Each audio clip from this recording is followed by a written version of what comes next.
әнші балжан биташ 29 жасын ерекше атап өтті. Өнер иесі жақындары мен жұлдызды достары үшін үлкен дастархан жайып, көңілді отырыс ұйымдастырған. Балжан биташ туған күнін Алматыдағы қымбат мейрамханалардың бірінде атап өткен.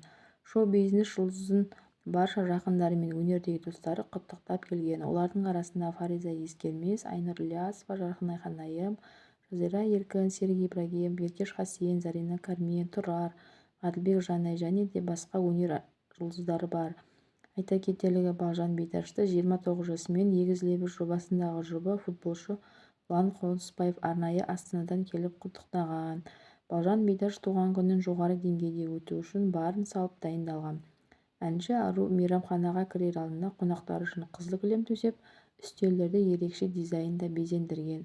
Шоу-бизнес жұлдызының туған күнінен көпшілік отырыстың қалай өткенін Instagram желісінде көрсетті.